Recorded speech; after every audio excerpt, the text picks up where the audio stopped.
They bulldozed 12 graves, just flattened them like they were nothing, and turned them into a sand trap for a golf course. And I wish I could say I handled it calmly, like some composed, rational adult. But the truth is, the moment I realized what they'd done, something in me just snapped. Because that wasn't just land to me. That was my family. My name's Daniel Harper, and I've been taking care of that cemetery for as long as I can remember. Not officially at first, of course. When I was a kid, it was just something my dad did every Sunday morning, and I'd tag along, half asleep, holding a rusted pair of pruning shears that were probably older than both of us. But over time, it became mine. 3 acres of quiet land just outside of Brook Hollow, North Carolina, tucked behind a line of oak trees that had been there since before electricity ever reached that part of the county. There were only 14 headstones in total, some worn so smooth you couldn't read the names anymore unless the light hit them just right. Others still sharp, carved deep into granite like the people beneath them expected to be remembered forever. My great-great-grandfather, Samuel Harper, he was the one who built the iron fence, hand-forged, black as coal, still standing after nearly a century and a half. And the gate. God, that gate, solid granite, carved with his name in a way that made it feel less like an entrance and more like a promise. We don't forget our own. At least, that's what I always believed. Things started changing around 2006. That's when the developers showed up. At first it was just survey flags, little strips of neon plastic fluttering in the grass like they were marking out something temporary, harmless. Then came the trucks, the noise, the clearing of land. Within 2 years, Brook Hollow Estates had sprung up around us like a completely different world had been dropped right on top of ours. 49 homes, all clean lines and oversized windows, the kind of places that look like they belong in a catalog, not in a town where people still fix their own roofs. They added a saltwater pool, a clubhouse, walking trails, even a small golf course that wrapped around the outer edge of the development. And right in the middle of all of it, like something they couldn't quite erase, was us. The cemetery. At first, the residents kept their distance. You'd see them sometimes slowing down when they drove past the fence, glancing over like they weren't sure if they were allowed to look directly at it. Kids would dare each other to touch the gate, run up, tap it, then sprint back laughing. But over time, that distance turned into something else. Annoyance. You'd hear it in the way they talked about it during HOA meetings. Yeah, I heard about those. Small town, word travels. Property values. Visual appeal. Unused land. That last one always stuck with me. Unused. As if the people buried there didn't count. Still, nothing actually happened. Not for years. Until 3 Sundays ago. It was early, just after sunrise, the kind of morning where everything feels still, like the world hasn't fully decided to wake up yet. I remember noticing the tire tracks first. They cut across the grass at an angle that didn't make sense, deep, uneven grooves that tore right through the flower beds I'd replanted back in the spring. Tulips, my mom's favorite, gone. I stood there for a minute, just staring at them, trying to convince myself there had to be some explanation, maintenance crew, maybe a mistake. But then I looked up, and that's when I saw it. 12 headstones gone. Not broken, not knocked over. Gone. Like they'd never been there at all. The ground was flat, freshly covered with sod so green it almost glowed, like someone had tried to make it look natural, but didn't understand what natural actually looked like.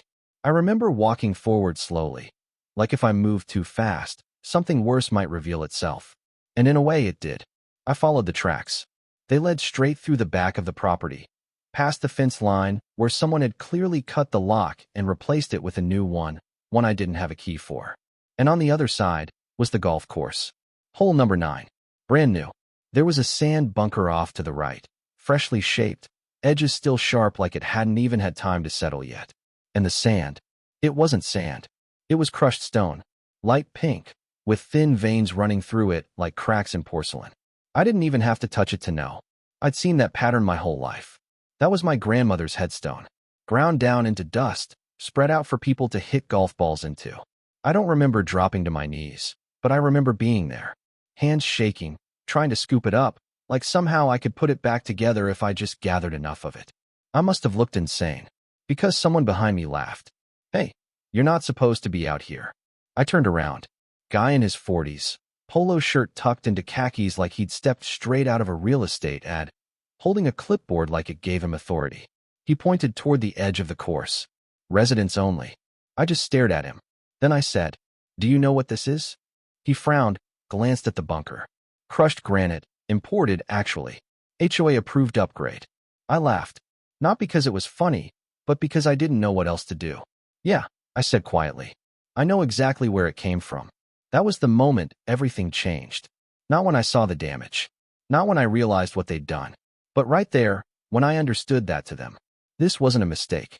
It was a decision. I didn't yell at him. That's the part people always expect, that I lost it right there on the spot, started swinging, made a scene, but I didn't. I just stood up, brushed the dust off my hands, and looked at him for a second longer than was comfortable. Then I said, "You might want to call whoever's in charge, because this isn't going to end the way you think it is." He gave me that tight little smile, the kind people use when they think they're dealing with someone beneath them. "I am in charge," he said. "I'm on the board." Of course he was. His name was Preston Hale, 43, local real estate broker, president of the Brook Hollow HOA for the past 2 years. The kind of guy who shakes your hand just a little too firm, holds eye contact just a little too long, like he's always trying to win something, even in a casual conversation. I'd seen him before, driving a black Range Rover through the neighborhood like he owned the entire county. Turns out, he thought he did. I didn't argue with him, didn't threaten him either. I just nodded, turned around, and walked back toward the fence. But inside, everything was already moving. The first call I made was to the county clerk's office. I was still sitting in my truck when they picked up, hands gripping the steering wheel so tight my knuckles had gone white. "Yeah, I need to verify a land action filing," I said. "Eminent domain, cemetery relocation." There was a pause on the other end, keyboard clicking. Then, "I'm not seeing anything under that description." "Try Brook Hollow Estates," I said. "Filed within the last month." More typing. Another pause. Then, "Sir, there's no record of any eminent domain action tied to that property." That's when the anger shifted. It stopped being hot, explosive, and turned cold, focused. Because if there was no filing, then that notice on my gate was fake. I drove straight home, went into the back room where we kept all the old documents. My dad used to joke that it was more organized than the county archives, and honestly, he wasn't wrong. Metal filing cabinets, labeled by decade. Everything from tax receipts to handwritten letters tied together with twine. It took me about 20 minutes to find it. The original deed. I remember sitting down at the table, unfolding it carefully, like it might fall apart if I moved too fast. The paper was thin, yellowed, edges brittle, but the ink was still there. Clear as day. Samuel Harper, owner of record. 3 acres, plus the surrounding master parcel. I frowned. Because that part, I didn't remember. The cemetery, sure. But the master parcel? That was new. So I kept digging. That's where things started to make sense. There was a lease agreement, signed by my grandfather. 99 years. Ground lease. I leaned back in my chair, reading it again, slower this time. The developers, or what would eventually become Brook Hollow Estates, never bought the land. They leased it. And not just the outer lots. All of it. 49 homes, the clubhouse, the pool, the golf course. Every inch of it sat on land that still legally belonged to my family. I actually laughed. Not because it was funny, but because it was unbelievable. They'd built an entire community, millions of dollars in property, on land they didn't own. And the lease, it wasn't permanent. It expired in 14 months. And there it was, written in plain language. Renewable only with landowner approval. I sat there for a long time after that, just staring at the page, letting it sink in. Because suddenly, this wasn't just about what they'd taken. It was about what they were about to lose. But I wasn't stupid. Paper alone doesn't win fights like this. People do. Lawyers do. So I made 3 more calls. The first was to a land use attorney in Raleigh, a woman named Karen Whitlock. Sharp voice, no wasted words. The kind of person who could probably dismantle your entire argument before you finished your first sentence. I explained the situation as calmly as I could. There was a long silence on the other end when I finished. Then she said, "Mr. Harper, do not speak to anyone else involved in this matter until we meet." The second call was to a criminal attorney. Because what they did, that wasn't just a civil issue. That was a crime. The third was to a lab. I went back out to the golf course that afternoon. Different entrance this time. Didn't bother asking permission. I brought a small container with me, the kind you'd use to collect soil samples. Walked straight up to that bunker, crouched down, and this time I did touch it. Ran it through my fingers. Still felt like stone. Just wrong. I filled the container, sealed it, and left without saying a word to anyone. 3 days later, I was sitting in a conference room with Karen and 2 other attorneys, documents spread out across the table like we were planning a war. Because, in a way, we were. Karen tapped the deed with her pen. "This is solid," she said. "They don't own the land. Not even close." She slid the lease agreement next to it. "And this is where it gets interesting." One of the other attorneys leaned forward. "They've likely been operating under the assumption that the lease transferred when the original developer dissolved." Karen shook her head. "Assumption doesn't hold up in court." Then she looked at me. "Do you want to settle this quietly? Or do you want to make a statement?" I didn't answer right away, because I already knew what she meant. Quiet would mean compensation. Money, maybe a formal apology. A statement would mean something else entirely. I thought about my grandmother. About those tulips. About that bunker. "They ground her into sand," I said. My voice came out lower than I expected. "Let's make a statement." Karen nodded. Didn't smile. Just nodded like she'd been expecting that answer. The lab results came back the next morning. I'll never forget that email. Short. Clinical. No emotion at all.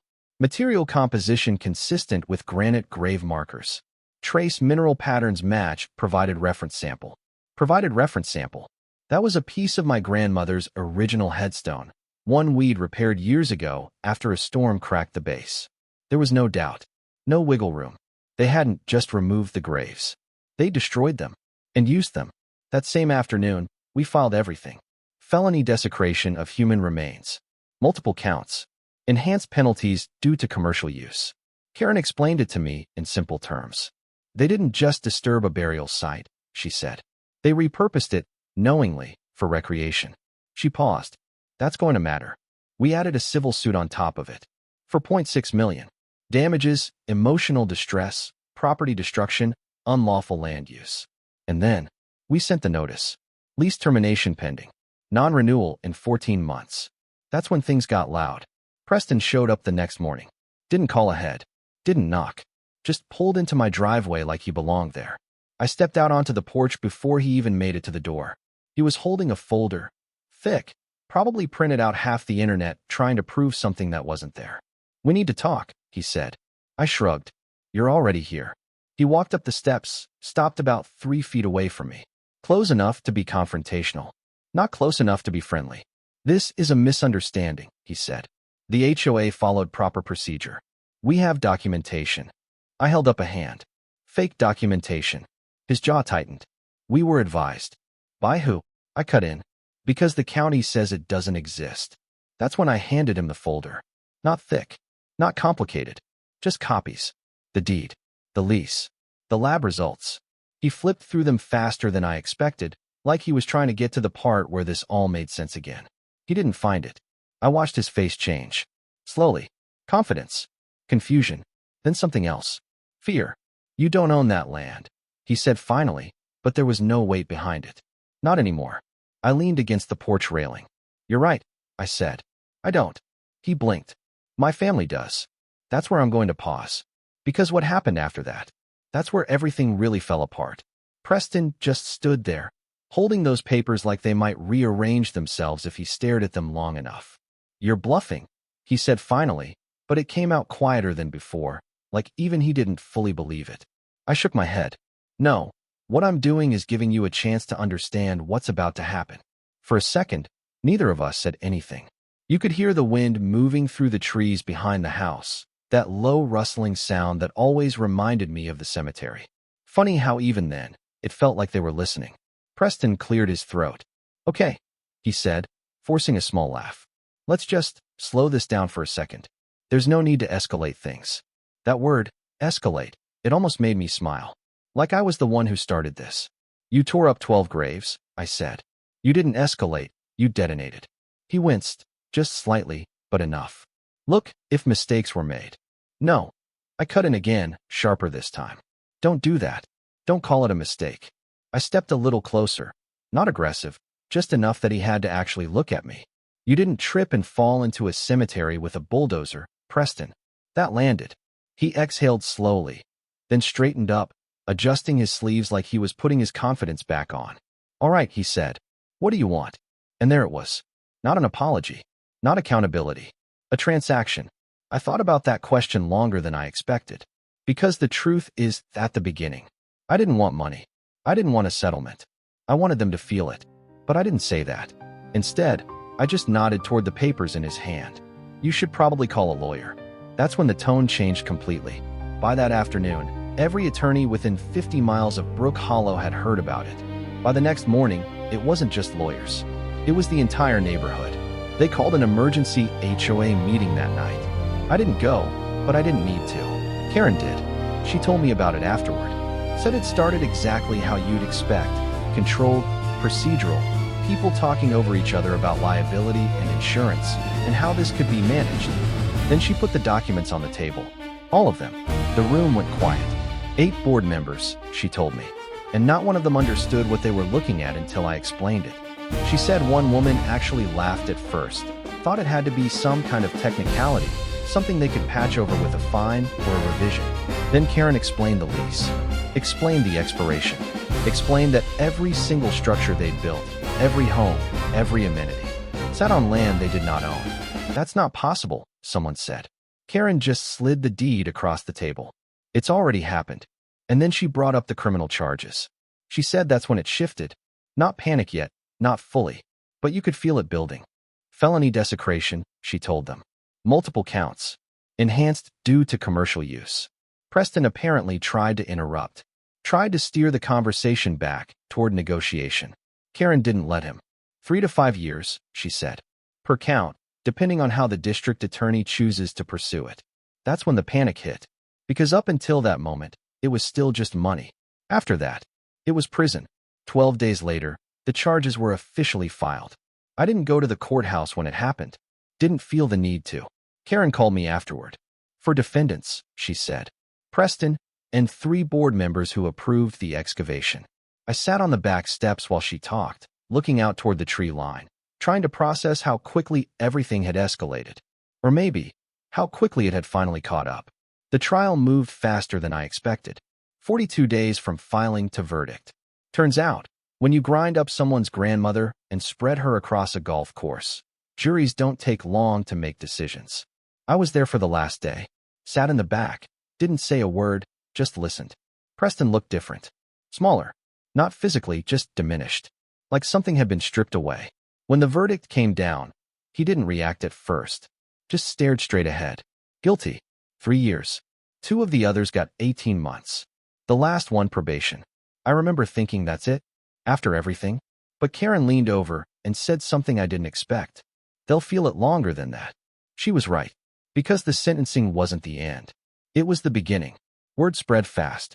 Faster than anything I'd ever seen in that town. Listings started disappearing within days.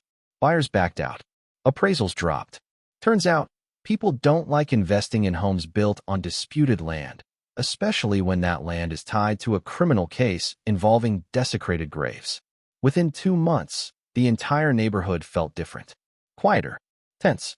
Some of the families tried to talk to me. Showed up at the gate, asking if there was anything they could do, if we could work something out. And that was harder than I expected, because not all of them were bad people. Most of them had no idea what the HOA was doing. They just bought homes, trusted the paperwork, tried to build lives. But consequences don't really care about intentions. April came faster than I thought it would. 14 months. That's all it took. The lease expired on a Tuesday. Clear sky. No wind. One of those quiet mornings that feels like something's about to change. I didn't renew it. There wasn't a big announcement. No dramatic confrontation. Just paperwork. Filed. Final. Over the next few weeks, families started leaving. Slow at first, then all at once. Moving trucks, empty driveways. For sale signs that nobody was rushing to take down anymore. 49 homes. Gone. And then, it was quiet again. The way it used to be. I spent the next few months out there almost every day. Not as a groundskeeper. As an owner. We cleared the golf course first. Took out the flags, the bunkers, the artificial stuff that never really belonged there in the first place. Hole number 9. I saved for last. I stood there for a long time before we started. Looking at that sand, what was left of it. Then I said, dig it out. We didn't reuse any of it. Didn't spread it. Didn't try to pretend it was anything other than what it was. We removed it, carefully, respectfully, and buried it properly, where it should have been all along. After that, we started planting. 200 oak trees. Took weeks. Hands in the dirt every day, sweat, blisters, the kind of work that makes you feel connected to something again. We expanded the cemetery beyond what it used to be. New sections, new markers, pathways that actually made sense. 400 plots when it was finished. At the entrance, we restored the original gate. Cleaned the stone, recarved the lettering where time had worn it down. Harper Memorial Grounds. EST 1880. Expanded. 2026. And where that bunker used to sit, we built something else. A reflection pool. Simple. Still. Lined with white stone. At the center, a single slab of polished marble. My grandmother's name. I go out there every Sunday still. Some habits don't change. Sometimes people stop by, not residents anymore, just visitors. They ask about the place, the history, what happened. I tell them some of it. Not all. Because the truth is, I still don't know how I feel about everything. Was it justice? Maybe. Was it too much? I don't know. 49 families lost their homes. Even if they didn't deserve what happened, they were still part of it. And me? I got everything back. And then some. So yeah, I think about that sometimes. Standing there, looking out over all that land. All those trees. All those names. And I wonder, if you were in my place, what would you have done? Would you have taken the deal? Or burned it all down like I did? Let me know in the comments.